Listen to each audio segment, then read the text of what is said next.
পবিত্র শবে বরাত, এই পবিত্র শবে বরাতকে লাইলাতুল বারাআ বলা হয় আরবিতে। লাইলা হচ্ছে সব, রজনী, বারাআ মানে মুক্তি। এই রাতকে মুক্তির রজনী বলা হয় হাদিসের পরিভাষায়, তাফসীরের পরিভাষায়। কেন মুক্তির রজনী বলা হয়? কারণ এই রাতে আল্লাহ যারা জাহান্নামের কয়েদি তাদেরকে জাহান্নাম থেকে মুক্তি দান করেন। যারা গুনাহগার আল্লাহ রাব্বুল আলামিন তাদেরকে ক্ষমা করে দেন। এই জন্য এই রাত্রকে মুক্তির রজনী বলা হয়। শবে বরাত এই রাত্রকে বলা হয় লাইলাতুদ দোয়া, দোয়ায়ের রজনী।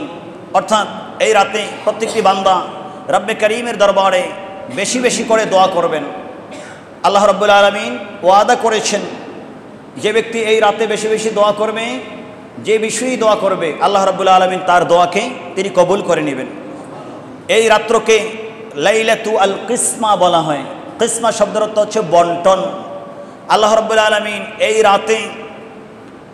রাতে যারা যেই দফতরে দায়িত্ববান রয়েছেন, আমাদের পৃথিবীর সিস্টেমে পার্লামেন্ট থেকে যখন বাজেট পেশ হয়, তারপরে এগুলো আপনার যারা সংসদ সদস্য রয়েছেন তাদের মাধ্যমে তৃণমূল পর্যায়ে চেয়ারম্যান, মেম্বার, কমিশনারদের মাধ্যমে আপনার এগুলো প্রত্যেকটা দপ্তরে সময় মতো বন্টন হয়ে যায়। আর দাপ্তরিকভাবে যখন বন্টন হয়ে যায়, প্রত্যেকটা দপ্তর থেকে প্রত্যেকটা মানুষের কাছে সময় মতো পৌঁছিয়ে দেওয়া হয়। তো এই রাতে আল্লাহ দপ্তরগুলিকে, প্রত্যেকটা দপ্তরে তাদের দায়িত্ব বুঝিয়ে দেন। প্রত্যেকটা দপ্তরে কার কি দায়িত্ব, যাদের রিজিকের দায়িত্ব ওই দপ্তরে রিজিকের দায়িত্ব তাদেরকে বুঝিয়ে দেন।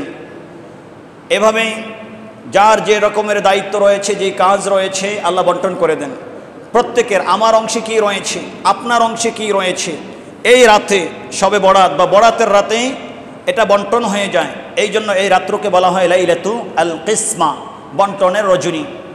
এই রজনীকে বলা হয় লাইলাতুল ইজাবা, দোয়া কবুলের রজনী, ইবাদত কবুলের রজনী। এই রাতে আপনি ইখলাসের সাথে যেই ইবাদত করবেন, আল্লাহ আপনার থেকে সেই ইবাদত কবুল করে নেবেন। এই রাতে আল্লাহ রাব্বুল আলামিনের দরবারে যেই কোনো দোয়া করবেন, রব্বে কারীম সেই দোয়াকে কবুল করে নেবেন। এই জন্য এই রাতকে বলা হয় লাইলাতু আল ইজাবা। শবে বরাতের আরেকটি নাম হচ্ছে আল লাইলা আল মুবারাকা, বরকতময় রজনী, যেই নামটা একটু আগে সূরাতুদ দুখানের 3 নম্বর আয়াত থেকে আমরা পেয়েছি। এই রাত হচ্ছে বরকতময় রজনী। তো বরকত কোথায়? এই রাতের বরকত হচ্ছে যখন থেকে মাগরিব হয়ে যায়, সূর্য অস্তমিত হয়ে যায়, সুবে সাদেক পর্যন্ত, ফজরের ওয়াক্তর আগ পর্যন্ত, সারা রাত ব্যাপী রব্বে করিমের দরবার থেকে, রব্বে করিমের পক্ষ থেকে এই জমিনের মধ্যে বরকত নাজিল হতে থাকে। এই জন্য এই সময়গুলোকে যারা কাজে লাগাবেন তারা সেই বরকতকে রিসিভ করবেন আল্লাহর পক্ষ থেকে। সব ধরনের বরকতের দরজাগুলো আল্লাহ এই রাতে খুলে দেন। স্বাভাবিকভাবে অন্যান্য রজনী আর লাইলাতুল বারাআ, শবে বরাতের মধ্যে যে পার্থক্য আমরা দেখতে পাই, অন্যান্য রজনীর ক্ষেত্রে হাদিস শরীফের মধ্যে আসছে যে অন্যান্য রাতের শেষের অংশে, রাতের শেষ দিকে আল্লাহ রাব্বুল আলামিনের পক্ষ থেকে বিশেষ রহমতের ঘোষণা করা হয়। আর এই বরাত, শবে বরাত, শবে কদর, এই রাতগুলোর আলাদা বৈশিষ্ট্য হচ্ছে ইন্দা গুরুবিশ শামসি, হাদিস শরীফের মধ্যে আসছে যখন আপনার সূর্য ডুবে যায় তখন থেকে আপনার বরকত নাজিল হতে আরম্ভ করে, তখন থেকে আল্লাহ রাব্বুল আলামিনের পক্ষ থেকে বিশেষ রহমত নাজিল হতে আরম্ভ করে। কখন পর্যন্ত? ইন্দা তুলুইশ শামসি, যে ইন্দাল ফজরি, সুবে সাদেক পর্যন্ত, সূর্য উদয় পর্যন্ত, সুবে সাদেক পর্যন্ত পুরা রাত আল্লাহ রাব্বুল আলামিন শুধু বরকত নাজিল করতে থাকেন। এখানে রাতের 1/3 অংশে না, রাতের অর্ধেকে না, সারা রাত ব্যাপী করতে থাকেন। এটা হচ্ছে শবে বরাত অন্যান্য রাত থেকে আলাদা, শবে কদর অন্যান্য রাত থেকে আলাদা। এটার প্রমাণ প্রেমী সাল্লাম হাদিসে পাকের মধ্যে তুলে ধরেছেন। আর এই বরকত যেহেতু সারা রাত ব্যাপী, এই জন্য এই রাত্রকে হাদিসের পরিভাষায়, তাফসীরের পরিভাষায়, কিতাবের ভাষায় বলা হচ্ছে, কোরআনের পরিভাষায় আল লাইলা আল মুবারাকা। তারপরে এই রাত্রকে বলা হয় লাইলাতুশ শাফাআ। শাফাআ শব্দের অর্থ হচ্ছে সুপারিশ করা। এই রাত্রকে বলা হয়, শবে বরাতকে সুপারিশ করার রাত্র। তো সুপারিশ করার রাত্র কিভাবে? আল্লাহর হাবিব পাক সাল্লাল্লাহু আলাইহি ওয়াসাল্লাম আল্লাহর কাছে এই রাতের 13 তারিখ দিবাগত রাত্রিতে আল্লাহর কাছে চেয়েছিলেন, সুপারিশ করেছিলেন, আল্লাহ আপনি আমার উম্মতকে ক্ষমা করে দেন। আল্লাহ তখন বলেছিলেন, সুলুস, আপনার উম্মতের 3 ভাগের 1 ভাগকে আমি ক্ষমা করে দিয়েছি। সুবহানাল্লাহ। আল্লাহর হাবিব পাক সাল্লামা তিনি আবার দোয়া করলেন এই রাতের, আপনার 14 তারিখ রাত, ওই রাত্রে দোয়া করলেন যে আল্লাহ আমার উম্মতকে ক্ষমা করে দেন। এখন আল্লাহর পক্ষ থেকে ঘোষণা আসলো, আপনার উম্মতের 3 ভাগের 2 ভাগকে আমি ক্ষমা করে দিয়েছি। এখনও 1 ভাগ বাকি আছে, এখনও সব হয় নাই। এই জন্য আল্লাহর হাবিব পাক সাল্লামা এই শাবান মাসের 14 তারিখ দিবাগত রাত্রে 15তম রাত্রিতে আল্লাহর দরবারে আবার দোয়া করলেন, আল্লাহ আমার উম্মতকে আপনি ক্ষমা করে দেন। আল্লাহ এই শবে বরাতে আল্লাহর হাবিবকে ওয়াদা করলেন যে হাবিব, আপনার খাতিরে, আপনার সুপারিশকে গ্রহণ করে আপনার সব উম্মতকে আমি ক্ষমা করে দিয়েছি। তো এই সুপারিশটা হচ্ছে সব উম্মতকে ক্ষমা করে দেওয়া।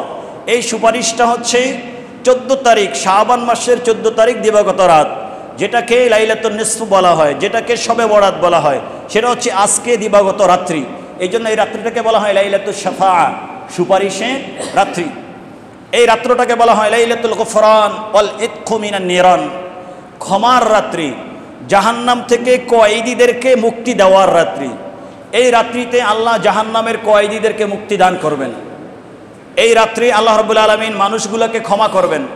এজন্য হাদিসে পাকের মধ্যে রয়েছে, তিরমিজি শরীফ, ইবনে মাজাহ শরীফ, যে হাদিসখানাকে ওলামায়ে কেরাম বিশুদ্ধ প্রমাণ করেছেন, ইয়াত্তালিউল্লাহু তাবারাকা ওয়া তাআলা ইলা খালকিহি লাইলাতান নিসফি মিন শাবান ফায়াগফিরু লিজামিই খালকিহি ইল্লা লিমুশরিকিন আও মুশাহিনিন আও কামা ক্বালা আলাইহিস সালাতু ওয়াস সালাম। এই রাতে আল্লাহ সৃষ্টি জগতের আল্লাহর হাবিবের উম্মতের সবাইকে ক্ষমা করে দেন। শুধুমাত্র 2 শ্রেণীকে ক্ষমা করেন না। এক শ্রেণী হচ্ছে যারা আল্লাহকে বাদ দিয়ে অন্যের ইবাদত করে, যেটাকে বলা হয় শিরক। যারা আল্লাহর সমকক্ষ অন্য কোনো সৃষ্টিকে মনে করে, শিরকের এই 2টা দরজা, এই 2টা দরজা দিয়ে যদি কেউ প্রবেশ করে, এই 2টা থিঙ্ক নিয়ে, এই 2টা চিন্তা চেতনায় যদি কেউ প্রবেশ করে, তাহলে সে নিশ্চিত মুশরিক হয়ে গেছে। এক হচ্ছে আল্লাহ রাব্বুল আলামিনকে বাদ দিয়ে অথবা আল্লাহর সাথে অন্য কারো ইবাদত করা, যেটা আপনার আমাদের বাংলাদেশেও দেখি ইসলাম ধর্মের বাহিরের বিভিন্ন ধর্মের অবলম্বীরা করে থাকেন, অন্য ধর্মে করে থাকেন। সূর্যের ইবাদত করা, গাছপালার পূজা করা ইত্যাদি বিভিন্ন কিছু। ইসলামের পরিভাষায় এটাকে বলা হয় শিরক। এটা জায়েজ নাই, এটা হারাম, এটা মানুষকে সর্বনিকৃষ্ট অবস্থানে পৌঁছিয়ে দেয়। আল্লাহ হাবিব পাক সাল্লাল্লাহু আলাইহি ওয়াসাল্লাম বলেছেন 2 শ্রেণীর মানুষকে ক্ষমা করা হয় না। এক শ্রেণীর মানুষ হচ্ছে যারা মুশরিক, আর আরেক শ্রেণীর মানুষ কারা? আরেক শ্রেণীর মানুষ হচ্ছে যারা মুশাহিন, একজন আরেকজনের বিরুদ্ধে ঝগড়া লাগিয়ে দেয়, ভাইকে ভাইয়ের বিরুদ্ধে ঝগড়া লাগিয়ে দেয়, বোনকে বোনের বিরুদ্ধে, একজনকে আরেকজনের বিরুদ্ধে লাগিয়ে দেয়, ষড়যন্ত্র করে পেছন থেকে, যেন 2 জনের মাঝে সংঘর্ষ হয়, যেন 2 জনের মাঝে ঝগড়া হয়। পিছন দিক থেকে চগলখড়ি করে, পিছন দিক থেকে গীবাত করে, পরনিন্দা করে, আরেকজনের দোষ চর্চা করার মাধ্যমে আরেকজনের সাথে শত্রুতার জাল বুনে দেয়, শত্রুতা সৃষ্টি করে। এই রকম জঘন্য কাজে যারা জড়িত তাদেরকে হাদিসের পরিভাষায় বলা হয় মুশাহিন। আল্লাহর হাবিব পাক সাল্লাল্লাহু আলাইহি ওয়াসাল্লাম বলেছেন শবে বরাত, এই বরাতের রাতে সবাইকে ক্ষমা করে দেওয়া হলেও মুশরিক এবং যারা এই জঘন্য কাজে রয়েছে, পরস্পরের মধ্যে ঝগড়া সৃষ্টির কাজে রয়েছে, এই 2 শ্রেণীকে আল্লাহ কখনো ক্ষমা করেন না। হ্যাঁ, তারা যদি শিরক থেকে তাওবা করে ইসলামের মধ্যে চলে আসে, আল্লাহ তখন তাদেরকে ক্ষমা করে দেন। আর এতদিন পর্যন্ত সে ঝগড়া লাগাতো, এখন যদি সে তাওবা করে ইসলাহের পথে চলে আসে, যাদের বিরুদ্ধে ষড়যন্ত্র করেছে তাদের কাছে ক্ষমা চেয়ে নেয়, রব্বে কারীমের দরবারে ক্ষমা চেয়ে নেয়, আল্লাহ তখন তাদেরকে এই রাত্রে ক্ষমার পরে তিনি তাদেরকে ক্ষমা করে দিবেন। তাহলে আমাদের কাছে ক্লিয়ার হয়ে গেল এই রাত্রটি হচ্ছে লাইলাতুল শাফাআ, এই রাত্রটি হচ্ছে লাইলাতুল গুফরান, ক্ষমার রজনী। যেহেতু আল্লাহ এই রজনীতে তার সকল বান্দাকে তিনি ক্ষমা করে দেন। সুবহানাল্লাহ। হাদিস শরীফের মধ্যে, তিরমিজি শরীফের হাদিস, নবী সাল্লাল্লাহু আলাইহি ওয়াসাল্লাম বলেছেন আল্লাহ এই রাতে আরব দেশে বনি কাল বা বনি কেলাব নামে একটা গোত্র ছিল। ওই গোত্রের মানুষগুলো সবচেয়ে বেশি বকরি পালন করত। বকরি ছাগল, তারা সবচেয়ে বেশি বকরি পালন করত। তো আপনারা দেখবেন একটা বকরি যখন আপনার সামনে আনবেন, আপনি যদি চেষ্টা করেন আপনার হাত দিয়ে অথবা ডিজিটাল কোনো মেশিন দিয়ে, কোনো প্রযুক্তি দিয়ে আপনি যদি চেষ্টা করেন এই বকরির মধ্যে কত পশম আসে আমি গণনা করব, আপনি কি বকরির পশম গণনা করতে পারবেন? এটার মধ্যে এত অসংখ্য অগণিত পশম, যদি আপনি এটার গায়ের মধ্যে রেখে গণনা করতে চান, এটা গণনা করা সম্ভব না। এক একটা বকরির মধ্যে এত অসংখ্য অগণিত পশম। তো আরব দেশে বনি কালব বা কালব গোত্রের মানুষগুলো সবচেয়ে বেশি বকরি পালন করত। লক্ষ লক্ষ বকরি তাদের ছিল, অসংখ্য অগণিত বকরি তাদের ছিল। আল্লাহর হাবিব পাক সাল্লাল্লাহু আলাইহি ওয়াসাল্লাম বলেছেন, ওই বকরির সবগুলা বকরির পশমকে একসাথে মিলালে পশমের সংখ্যা যত দাঁড়ায় তার চেয়ে বেশি সংখ্যায় গুনাহগারদেরকে এই শবে বরাতের রজনীকে আল্লাহ ক্ষমা করে দেন। এটা তো একটা উদাহরণ দিলেন যে আধিক্যতার উদাহরণ তোমরা এইভাবে বুঝে নাও, যেভাবে সবাই মিলে ওই গোত্রের বকরির সংখ্যা এবং বকরির পিঠের মধ্যে সারা শরীরে যত পশম আছে এই পশম গণনা করে শেষ করতে পারবে না। আল্লাহর হাবিবের মেসেজ ছিল এখানে, ঠিক তেমনইভাবে আল্লাহ এই রাতে তার কত বান্দাকে যে ক্ষমা করে দেন তোমরা এটা গণনা করে শেষ করতে পারবে না। তো এই নেয়ামত তিনি কোন রাতে দান করেন? এই নেয়ামত তিনি লাইলাতুন নিসফি মিন শাবান, বরাতের রাতে আল্লাহ এই নেয়ামতগুলো দান করে থাকেন। সুবহানাল্লাহ। এই রাত্রকে বলা হয় লাইলাতু ঈদুল মালাইকা। আমাদের ঈদ হচ্ছে ঈদুল ফিতর, ঈদুল আদহা, তারপরে ঈদ মিলাদুন নবী সাল্লাল্লাহু আলাইহি ওয়াসাল্লাম। আর ফেরেশতাদের ঈদ হচ্ছে এই শবে বরাত, এটা রাত। এই জন্য এই রাত্রকে ফেরেশতাদের ঈদের রাত বলা হয়। এই রাতকে তারা মহা আনন্দের সাথে আকাশ জগতে তারা উদযাপন করে থাকেন, এই জন্য এটাকে লাইলাতুল ঈদুল মালাইকা বলা হয়। এই রাত্রকে লাইলাতুত তাকফির বলা হয়। আমি এই রাতের নাম উল্লেখ করতে করতে 9টা পর্যন্ত চলে আসছি। এই নামগুলো আপনার তাফসীর, হাদিস, ফিকহ কিতাবের আলোকে নামগুলোকে এখানে আমি জমা করেছি। লাইলাতুত তাকফির বলা হয়। তাকফির শব্দের অর্থ হচ্ছে আপনার কোনো কিছুর কাফারা হয়ে যাওয়া। এই রাত্রে বান্দা যখন রব্বে কারীমের দরবারে সেজদায় পড়ে যাবে, ইবাদতে লিপ্ত থাকবে, আল্লাহ এর বরকতে রহমাতুল্লিল আলামিনের খাতিরে বান্দার পিছনের জীবনের যত গুনাহ আছে সব গুনার কাফারা করে দিবেন। এই খাতিরে সব গুনাহগুলিকে আল্লাহ মাফ করে দিবেন। এই জন্য বলা হয় এই রাত্র হচ্ছে লাইলাতুত তাকফির। এই রাত্রটিকে বলা হয় লাইলাতুল হায়াত। এই রাত্রের মধ্যেই নির্বাচিত হবে কারা আগামী বছর বেঁচে থাকবেন, কারা আগামী বছর মৃত হবেন, চলে যাবেন। লাইলাতুল শাফা, লাইলাতুল মাগফিরা, লাইলাতুল কিসমা ওয়াত তাকদীর। এভাবে আমরা এখানে 13টি নাম উল্লেখ করেছি যেই ফজিলতগুলো রব্বে কারীম এই রাত্রে দান করে থাকেন এবং এই রাত্রের মধ্যে তিনি এই নেয়ামতগুলো আমাদের জন্য রেখেছেন, উম্মতে মুসলিমার জন্য রেখেছেন। তা আমরা কি করব? কোরআন শরীফ তো বলছে এই রাতের গুরুত্ব আছে, হাদিস শরীফ তো বলছে এই রাতের গুরুত্ব আছে। তো আমি কি করব, আপনি কি করবেন? আপনি শুধু শুনবো এই রাতের গুরুত্ব আছে, এই রাতে আল্লাহ ক্ষমা করেন, আমি শুনবো। এই রাতে আল্লাহ ডাকতে থাকবেন, আলা মিন মুস্তারজিকিন ফারজুকাহু। তোমাদের মধ্যে রিজিকের সমস্যা কেউ কি আছো তাদের চাকরি নকরিরা রিজিকের সমস্যা আছে, আমি আল্লাহর কাছে চাও, আমার খাজিনা এই রাতে বিশেষ করে সারা রাত আমি খুলে রেখেছি, আমার কাছে চাও, আমি আল্লাহ দিয়ে দিব। এই রাতে আল্লাহ ঘোষণা করবেন, আলা মিন মুস্তাগফিরিন ফাগফির লাহুম। তোমাদের মধ্যে কেউ আছো কি আমি আল্লাহর দরবারে ক্ষমা চাইবে, সারা রাত ব্যাপী আমি তাকে ক্ষমা করতে থাকবো। আল্লাহ বলবেন, আলা মুবতালা ফাওয়াফিয়াহুম। তোমাদের মধ্যে কেউ কি আছো এই রাত্রিতে, তোমাদের মধ্যে কেউ কি আছো রোগাক্রান্ত, আমার কাছে চাও, আমি তাকে শেফা দান করব। কেউ কি আছো বিপদগ্রস্ত, বিপদ থেকে উদ্ধারের জন্য আমার কাছে দরখাস্ত করো, এই রাতে তাকে আমি বিপদ থেকে উদ্ধার করব। আলা কাদা হাত্তা ইয়াতলু আল ফাজর। এইভাবে আল্লাহ মাগরিব থেকে ডাকা আরম্ভ করবেন, উম্মতকে রহমতের ডাক দিতে, বান্দাকে রহমতের ডাক দিতে আরম্ভ করবেন। এই ডাক রব্বে কারীমের পক্ষ থেকে ফেরেশতারা দিবেন, রব্বে কারীম দিতে থাকবেন ফজর পর্যন্ত, সারা রাত ব্যাপী ডাকতে থাকবেন। তো আমি যদি ঘরের মধ্যে বসে থাকি, আমি যদি ঘুমের মধ্যে থাকি, তাহলে কি এটার রেজাল্ট, এটা কি আমার কাছে আসবে? বলুন এটা কি আসবে?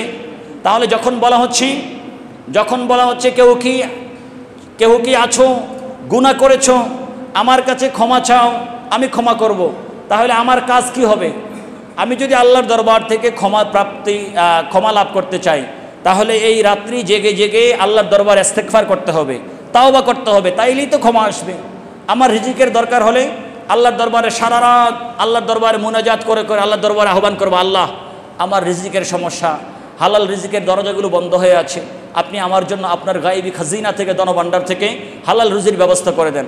আপনি সারা রাত কান্না করেন, আপনি শুধু শুধু এভাবে সময় নষ্ট করে তো দরকার নেই, সারা রাত কান্না করেন, দেখবেন এক রাতের কান্নার কারণে আল্লাহ আপনার রিজিকের দরজাগুলো যতদিন বেঁচে থাকবেন ততদিনের জন্য সহজ করে দিবেন, খুলে দিবেন। তো আপনি যদি ঘুমিয়ে থাকেন, আপনি যদি অবহেলা করেন, আপনি যদি রাত্রে বাজারে এখানে সেখানে আপনি যদি আড্ডায় থাকেন, তাহলে কি আপনি এই নেয়ামতগুলো পাবেন? নেয়ামতগুলো পাবেন না। আল্লাহকে ডাকবেন, ফাদকুরুনি আযকুরকুম, আমাকে স্মরণ করতে হবে, তাহলে আমি স্মরণ করব। আমি এমনিতেই আল্লাহর কাছ থেকে সব পেতে চাই নাকি? আল্লাহ তো দিবেন, কিন্তু যারা আল্লাহর কাছে চায় আল্লাহ তাদেরকে কম দিবেন না বেশি দিবেন?